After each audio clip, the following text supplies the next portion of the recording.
சாரமாரியாக போட்டி போட்ட 2 போட்டியாளர்கள் யார் தெரிவு செய்யப்படுவார் என்று வழிமேல் வெளி வைத்திருந்த ரசிகர்கள்.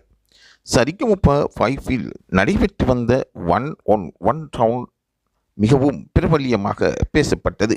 இதில் ஸ்ரீஹரி மற்றும் சிவானி போட்டியிட்டு பல பேரையும் ஆச்சரியத்துக்குள் ஆழ்த்தியிருந்தார்கள். ஒவ்வொருவரும் வெற்றியாளர் என்று நினைத்து பாடிக்கொண்டிருந்தார்கள். அதில் போட்டியில் யார் மேடையை இங்கு அலங்கரிக்கப் போகின்றார் என்று நடுவர்கள் கேள்வி கேட்டுக்கொண்டிருந்தார்கள். தோப்பாளினி அர்ச்சனா அவர்களை பார்த்து வியப்பாக பல கருத்துக்களை கூறிக்கொண்டிருந்தார். 2 பேரும் சரியான போட்டியாளர், யார் வெற்றி பெறுவார் என்பதுவே அவரின் கருத்தாக இருந்தது.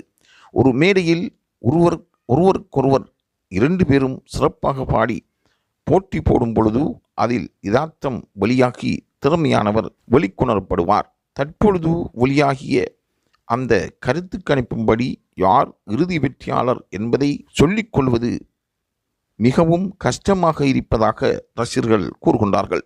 இருவரும் ஒருவருக்கொருவர் சலித்தவர்கள் இல்லை என்பதை நிரூபிப்பதற்காக போட்டித்தனமாக அவர்கள் சிறப்பாக பாடுகின்றார்கள்.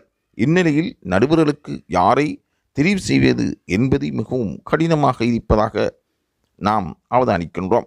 மக்களின் கருத்துப்படி ஸ்ரீஹரிக்குத்தான் அதிக ஆதரவு இருப்பதாகவும் இதில் நடுவர்கள் எடுக்கும் முடிவு சிறப்பாக அமையும் என்றும் கூறியிருந்தார்கள். இருந்தாலும் பல பேர் பல கருத்துக்களை கூறியிருக்கின்றார்கள். யார் வெற்றியாளர் என்று துல்லியமாக கணிப்பதில் பல சிக்கல்கள் இருப்பதாகவும் நடுவர் சீனிவாசன் கூறியிருக்கின்றார். ஆகவே சரிகமப நிகழ்ச்சி சீசன் 5 சீனியர் நிகழ்ச்சியில் யார் வெற்றியாளர் என்பதை விரைவாக லைவ் தமிழ் செய்திகள் கணித்து கூறும். தொடர்ந்தும் லைவ் தமிழை எதிர்பாருங்கள்.